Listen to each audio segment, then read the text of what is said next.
Hello नमस्कार साथियों, मैं रवि शर्मा स्वागत करता हूं आप सभी का आज की इस वीडियो में।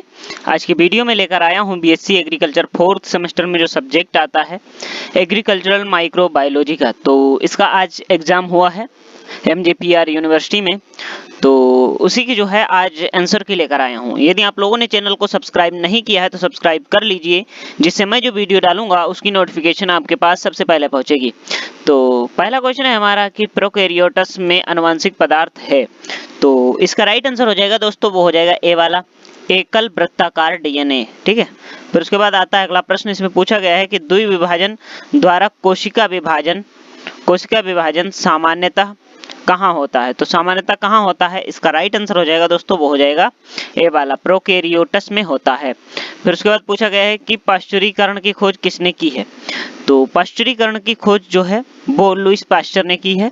ठीक है, सी वाला इसका राइट हो जाएगा। फिर उसके बाद पूछा गया है कि किस प्रकार की मिट्टी में जीवाणुओं की संख्या अधिक होती है। तो इसका राइट आंसर हो जाएगा दोस्तों, वो हो जाएगा ए वाला, क्षारीय मृदा में। ठीक है, किसमें होती है अधिक, तो ये क्षारीय मृदा हो जाएगा। फिर उसके बाद आता है अगला प्रश्न। इसमें पूछा गया है कि जीवाणु कोशिकाओं के घनाकार पैकेट कहते हैं। ठीक है, जीवाणु कोशिकाओं के घनाकार पैकेट कहते हैं। तो इसका जो है राइट आंसर हो जाएगा दोस्तों, वो हो जाएगा इसका सी वाला हो जाएगा। क्या कहते हैं, शर्षीन कहते हैं। क्या कहते हैं, शर्षीन कहा जाता है। ठीक है, सी वाला राइट हो जाएगा। फिर उसके बाद पूछा गया है कि शाखित तंतुमय हाइफे पाया जाता है। तो शाखित तंतुमय हाइफे पाया जाता है। तो इसका जो है राइट आंसर हो जाएगा दोस्तों, वो हो जाएगा एक्टिनोमाइसीट्स में पाया जाता है। किस में पाया जाता है, एक्टिनोमाइसीट्स में पाया जाता है। फिर उसके बाद आता है अगला प्रश्न। इसमें पूछा गया है कि रासायनिक रूप से बैक्टीरिया की कोशिका भित्ति किससे बनी होती है। तो इसका राइट आंसर हो जाएगा दोस्तों, वो हो जाएगा सी वाला हो जाएगा। किससे बनी होती है, म्यूरिन से बनी होती है। किससे बनी होती है, म्यूरिन से बनी होती है। फिर उसके बाद पूछा गया है कि ग्राम अभिरंजन की खोज किसने की। तो इसका राइट आंसर हो जाएगा दोस्तों, वो हो जाएगा ए वाला, एच.सी. ग्राम ने की है। किसने की है, एच.सी. ग्राम ने ग्राम अभिरंजन की खोज करी है। फिर उसके बाद पूछा गया है कि ग्राम अभिरंजन में किस रसायन का उपयोग मार्डेन के रूप में किया जाता है। तो इसका राइट आंसर हो जाएगा दोस्तों, वो हो जाएगा बी वाला। ठीक है, आयोडीन के रूप में किया जाता है। फिर उसके बाद पूछा गया है कि ग्राम पॉजिटिव बैक्टीरिया ग्राम अभिरंजन में बैंगनी नीला रंग किसकी उपस्थिति के कारण बनाए रखते हैं। तो इसका राइट आंसर हो जाएगा दोस्तों, वो हो जाएगा बी वाला, टेइकोइक अम्ल हो जाएगा। कैसा हो जाएगा, टेइकोइक अम्ल हो जाएगा। फिर उसके बाद पूछा गया है कि जीवाणु को कशाभिका में किस प्रकार का प्रोटीन पाया जाता है। तो इसका जो है राइट आंसर हो जाएगा दोस्तों, वो हो जाएगा बी वाला। ठीक है, 11 का जो है बी वाला हो जाएगा। कैसे में पाया जाता है, कशाभिका में पाया जाता है। फिर उसके बाद पूछा गया है कि लोफोट्राइकस शब्द का अर्थ है। तो लोफोट्राइकस शब्द का अर्थ क्या है दोस्तों, इसका राइट आंसर हो जाएगा बी वाला। ठीक है, राइट आंसर हो जाएगा इसका बी वाला, एक तरफ कशाभिकाओं का गुच्छा।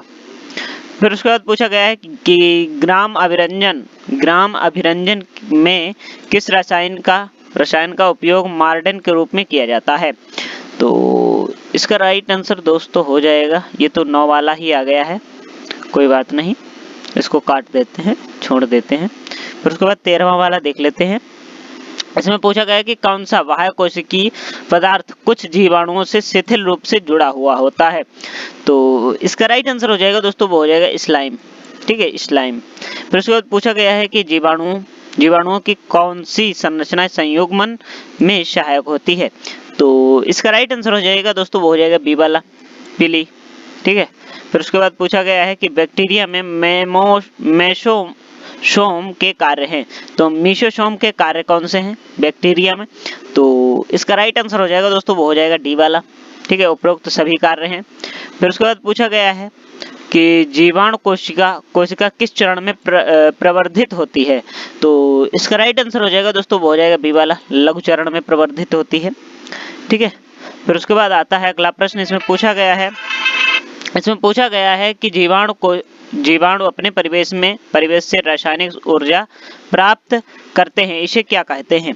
तो इसका राइट आंसर हो जाएगा दोस्तों, वो हो जाएगा बी वाला, ठीक है, बी वाला हो जाएगा, रसपोषी हो जाएगा। ठीक है, क्या हो जाएगा, रसपोषी हो जाएगा। फिर उसके बाद आता है अगला प्रश्न, इसमें पूछा गया है कि जीवाणुओं में आनुवंशिक पुनर्संयोजन का कौन सा रूप नहीं है। ठीक है, तो इसका जो है कौन सा रूप नहीं है, तो इसका हो जाएगा दोस्तों डी वाला, परलैंगिक चक्र। ठीक है, परलैंगिक चक्र जो है इसका रूप नहीं है। फिर उसके बाद पूछा गया है कि जीवाणुओं में रूपांतरण की खोज किसने की है, तो जीवाणुओं में जो है रूपांतरण की खोज जो है किसने की है, इसका राइट आंसर हो जाएगा दोस्तों, वो हो जाएगा ग्रिफ्थ। किसने की है, ग्रिफ्थ ने की है। फिर उसके बाद पूछा गया है कि निम्नलिखित में से किसे प्रावस्था मध्यस्थ पुनर्संयोजन भी कहा जाता है, तो इसका राइट आंसर हो जाएगा दोस्तों, वो हो जाएगा सी वाला। ठीक है, परागमन कहा जाता है। फिर उसके बाद पूछा गया है कि निम्न जीवाणु कोशिका के अंदर पाए जाने वाले अतिरिक्त गुणसूत्र डीएनए को क्या कहा जाता है, तो इसका राइट आंसर हो जाएगा दोस्तों सी वाला, प्लाज्मिड कहा जाता है। क्या कहा जाता है, प्लाज्मिड कहा जाता है। फिर उसके बाद पूछा गया है कि ऐसी सोम युक्त जीवाणु कोशिकाओं को क्या कहा जाता, क्या कहते हैं, तो इसको जो है क्या कहते हैं, इसका राइट आंसर हो जाएगा HFR कहा जाता है। ठीक है, HFR कोशिकाएं कहा जाता है। फिर उसके बाद पूछा गया है कि कौन सा साइनोबैक्टीरिया नहीं है, तो इसका राइट आंसर हो जाएगा दोस्तों, वो हो जाएगा डी वाला। ठीक है, क्लैडोस्पोरियम हो जाएगा। ठीक है, क्या हो जाएगा, क्लैडोस्पोरियम हो जाएगा। फिर उसके बाद पूछा गया है कि अधिकांश कवकों के लिए अनुकूल मृदा परिस्थितियां हैं, तो इसका जो है राइट आंसर हो जाएगा दोस्तों, वो हो जाएगा अम्लीय। ठीक है, कैसे है, अम्लीय मृदा है। फिर उसके बाद पूछा गया है कि निम्नलिखित में से किस सूक्ष्म जीव में प्रकाश संश्लेषण वर्णक होते हैं, तो इसका जो है राइट आंसर हो जाएगा दोस्तों, वो हो जाएगा सी वाला। ठीक है, क्या होता है, शैवाल होता है। फिर उसके बाद पूछा गया है कि भूवैज्ञानिक कार्बन चक्र की प्रमुख घटना कौन सी है, तो इसका जो है राइट आंसर हो जाएगा दोस्तों, वो हो जाएगा वाई कार्बोनेट का निर्माण हो जाएगा। क्या हो जाएगा, वाई कार्बोनेट का निर्माण हो जाएगा। फिर उसके बाद पूछा गया कि सूक्ष्म जीव द्वारा फास्फोरस के स्थिरीकरण में को क्या कहते हैं, फास्फोरस के स्थिरीकरण को जो है क्या कहते हैं, तो इसका राइट आंसर हो जाएगा दोस्तों, वो हो जाएगा स्थिरीकरण कहा जाता है। क्या कहा जाता है, स्थिरीकरण कहा जाता है। फिर उसके बाद पूछा गया है कि राइजोबियम द्वारा नाइट्रोजन स्थिरीकरण के लिए कौन सा एंजाइम उत्तरदायी है, तो इसका राइट आंसर हो जाएगा दोस्तों, वो हो जाएगा नाइट्रोजनेज हो जाएगा। क्या हो जाएगा, नाइट्रोनेज हो जाएगा। फिर उसके बाद आता है अगला प्रश्न हमारे, इसमें पूछा गया है कि अमोनिया ऑक्सीकरण किसकी सहायता से नाइट्रेट बनाता है, तो ये जो है किसकी सहायता से नाइट्रेट बनाता है, इसका राइट आंसर हो जाएगा दोस्तों, वो हो जाएगा ए वाला, नाइट्रोसोमोनास हो जाएगा। ठीक है, फिर उसके बाद पूछा गया है कि सीमित ऑक्सीजन आपूर्ति की स्थिति में नाइट्रेट्स का वापस निष्क्रिय नाइट्रोजन में रूपांतरण कहलाता है, तो इसका राइट आंसर हो जाएगा दोस्तों, वो हो जाएगा सी वाला, विनाइट्रीकरण कहलाता है। फिर उसके बाद पूछा गया है कि कौन सा वंश नाइट्रोजन स्थिरीकरण के लिए सहजीवी संघ नहीं बनाता है, तो सहजीवी संघ कौन सा नहीं बनाता है, इसका राइट आंसर हो जाएगा दोस्तों, वो हो जाएगा क्लोस्ट्रीडियम हो जाएगा। ठीक है, क्लोस्ट्रीडियम हो जाएगा। फिर उसके बाद पूछा गया है कि सहचर्य सहजीवी नाइट्रोजन स्थिरीकरण किसके द्वारा किया जाता है, फिर इसमें जो है इसका राइट आंसर हो जाएगा दोस्तों, वो हो जाएगा एजोस्पिरलम हो जाएगा। ठीक है, एजोस्पिरलम हो जाएगा। फिर उसके बाद पूछा गया है कि राइनोबैक्टीरियल नाइट्रोजन स्थिरीकरण किस फसल से संबंधित है, तो ये जो है किस फसल से संबंधित है, इसका राइट आंसर हो जाएगा दोस्तों, वो हो जाएगा चावल से संबंधित है, डी वाला इसका राइट हो जाएगा। फिर उसके बाद पूछा गया है कि एंडोफाइटिक बैक्टीरिया का उदाहरण कौन सा है, तो एंडोफाइटिक बैक्टीरिया का उदाहरण कौन सा है, इसका राइट आंसर हो जाएगा दोस्तों, वो हो जाएगा वर्क होल्ड्रिया हो जाएगा। क्या हो जाएगा, वर्क होल्ड्रिया हो जाएगा। फिर उसके बाद पूछा गया है कि फास्फोरस घुलनशील कवक वंश है, तो इसका जो है राइट आंसर हो जाएगा दोस्तों, वो हो जाएगा पेनिसिलियम हो जाएगा। क्या हो जाएगा, पेनिसिलियम हो जाएगा। फिर उसके बाद पूछा गया है कि कुछ सूक्ष्म जीव जो घुलनशील फास्फेट के अवशोषण को बढ़ाते हैं उन्हें क्या कहते हैं, तो इसका जो है राइट आंसर हो जाएगा दोस्तों, वो हो जाएगा बी वाला, फास्फेट गतिशील पदार्थ कहा जाता है। क्या कहा जाता है, फास्फेट गतिशील पदार्थ कहा जाता है।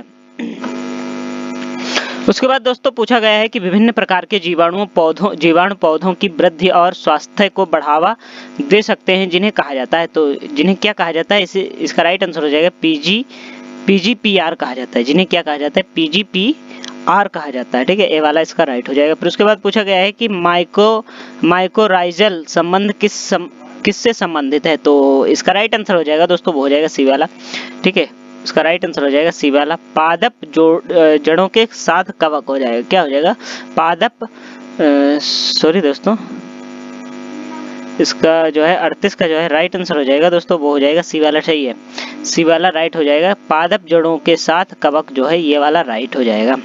फिर उसके बाद पूछा गया है कि अर्बुस्कुलर माइकोराइजल कवक किस पोषक तत्व के अवशोषण में सहायक होते हैं, तो इसका राइट आंसर हो जाएगा दोस्तों, वो हो जाएगा बी वाला, ठीक है, फास्फोरस हो जाएगा, क्या हो जाएगा, फास्फोरस हो जाएगा।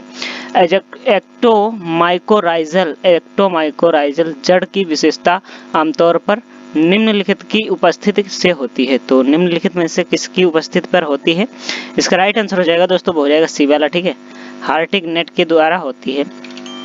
फिर उसके बाद पूछा गया है कि जब पौधे की जड़ों के अंदर कवक हाइफे विकसित होते हैं तो इस प्रकार के संयोजन को क्या कहा जाता है, तो इसका जो है राइट आंसर हो जाएगा दोस्तों, वो हो जाएगा सी वाला, इसको क्या कहा जाता है, एंडोमाइकोराइजल कहा जाता है, ठीक है, एंडोमाइकोराइजल कहा जाता है। फिर उसके बाद पूछा गया है कि प्राकृतिक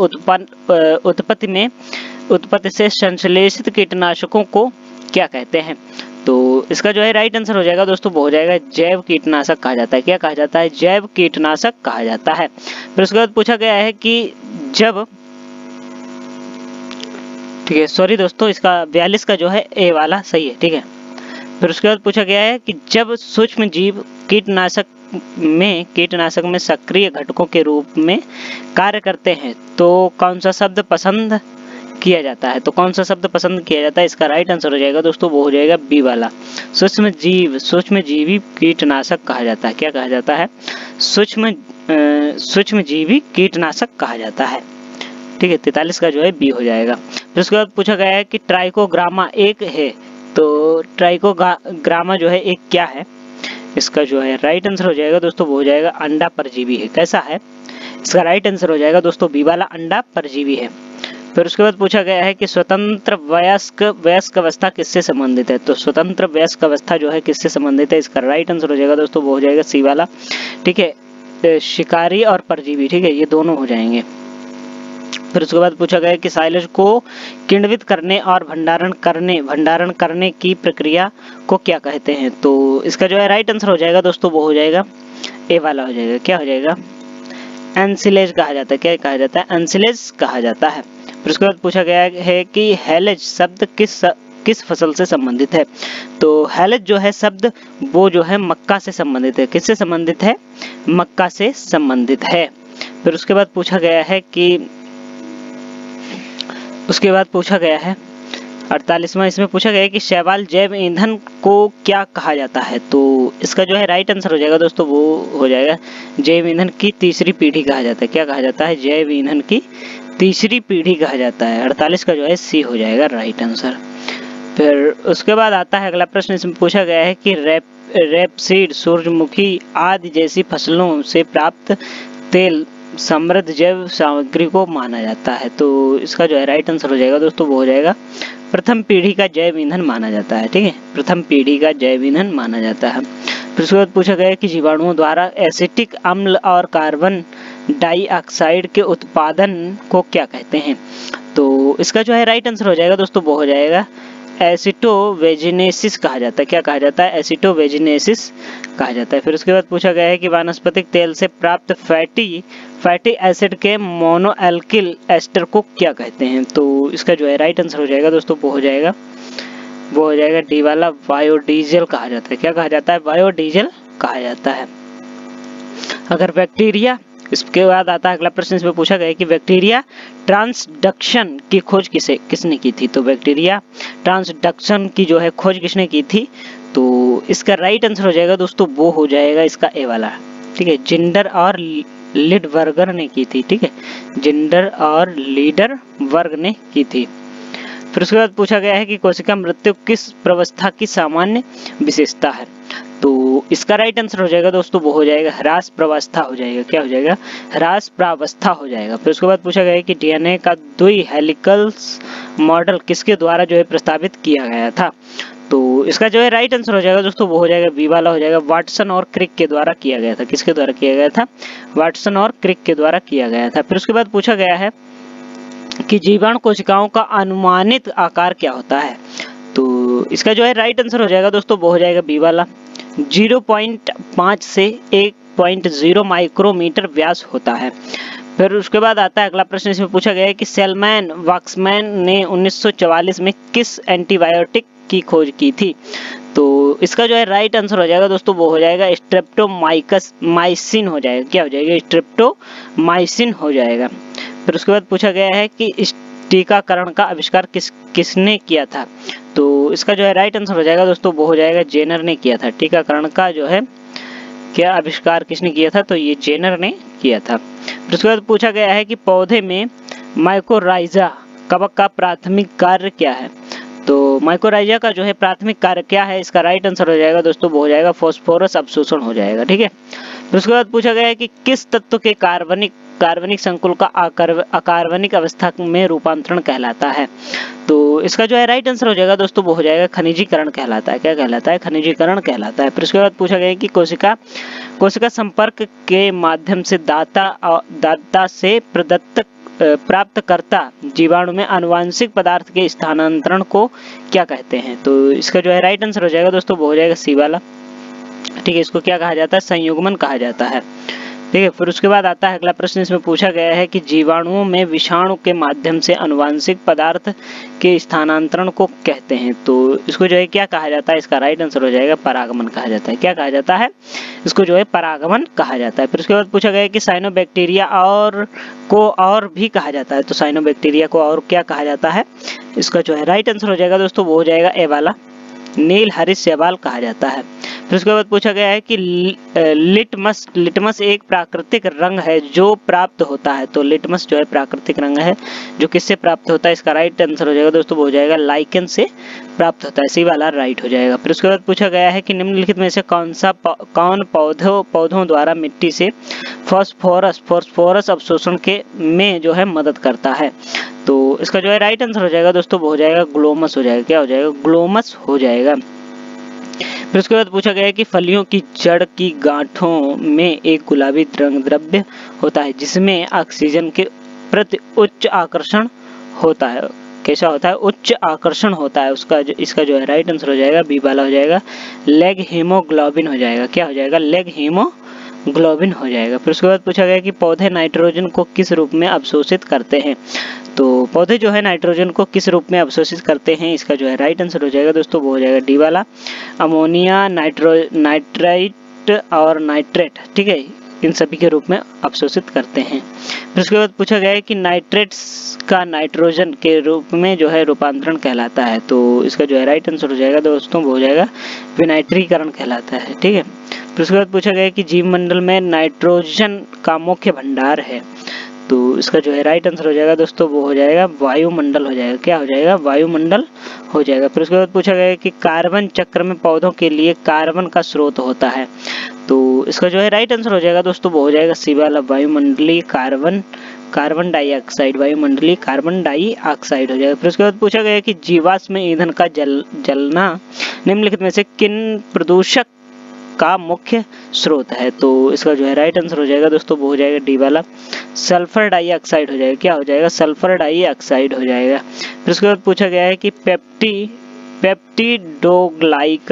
पेप्टिडोग्लाइकन परत किसमें अधिक मात्रा में मौजूद होता है? तो इसका जो है राइट आंसर हो जाएगा दोस्तों वो हो जाएगा ग्राम पॉजिटिव बैक्टीरिया में मौजूद होता है। फिर उसके बाद पूछा गया है कि ग्राम नेगेटिव बैक्टीरिया किसकी उपस्थिति के कारण एंटीबायोटिक दवाओं के प्रति अधिक प्रतिरोधी होते हैं? तो इसका जो है राइट आंसर हो जाएगा दोस्तों वो हो जाएगा बाहरी लिपोपोलीसेकेराइड परत हो जाएगा। ठीक है। बाहरी लिपोपोलीसेकेराइड हो जाएगा। फिर उसके बाद पूछा गया कि निम्नलिखित में से कौन सा विटामिन बी का समृद्ध स्रोत है। तो कौन सा जो है विटामिन बी का जो है समृद्ध स्रोत है, इसका राइट आंसर हो जाएगा दोस्तों वो हो जाएगा ईस्ट एक्सट्रैक्ट हो जाएगा। क्या हो जाएगा? ईस्ट एक्सट्रैक्ट हो जाएगा। फिर उसके बाद पूछा गया कि एजोला एग है, तो एजोला एग क्या है? इसका राइट आंसर हो जाएगा दोस्तों वो हो जाएगा डी वाला। ठीक है, क्या हो जाएगा? फर्न हो जाएगा। क्या हो जाएगा? फर्न हो जाएगा। फिर उसके बाद पूछा गया है कि एफ्लाटॉक्सिन एक माइकोटॉक्सिन है जो उत्पन्न होता है, जो किससे उत्पन्न होता है? इसका राइट आंसर हो जाएगा दोस्तों वो हो जाएगा डी वाला, एस्परजिलस फ्लेवस से उत्पन्न होता है। तो आप लोगों को ये वीडियो कैसा लगा है कमेंट बॉक्स में ज़रूर बताइए। और आज की इस वीडियो में हो सकता है कोई क्वेश्चन गलत हो, ठीक है, मैं ये नहीं कहता हूँ कि हाँ गलत है, कि अगर बाई चांस से अगर कोई क्वेश्चन गलत हो गया हो तो आपको जो है कमेंट बॉक्स में लिख देना है, ठीक है, जिससे क्या होगा कि जो अन्य बच्चे हैं उनको भी थोड़ी हेल्प मिलेगी। ठीक है, तो आपको जो है अगर आपको कोई सा भी क्वेश्चन गलत लगे, थोड़ी भी दिक्कत लगे जिसमें आपको, तो उसको जो है कमेंट बॉक्स में लिख दीजिए, जिससे दूसरों को भी फायदा हो सके। ठीक है, तो उनको भी पता चलेगा कि हाँ कौन सा क्वेश्चन सही है और इसका जो है राइट आंसर क्या है। तो आप लोगों ने अगर वीडियो को लाइक नहीं किया तो लाइक कर लीजिए, चैनल को अभी तक सब्सक्राइब नहीं किया तो सब्सक्राइब कर लीजिए, जिससे मैं जो वीडियो डालूंगा उसकी नोटिफिकेशन आपके पास सबसे पहले पहुंचेगी। दोस्तों के पास शेयर कर दीजिए और मिलते हैं किसी नेक्स्ट वीडियो में, तब तक के लिए जय हिंद, जय भारत, राम राम।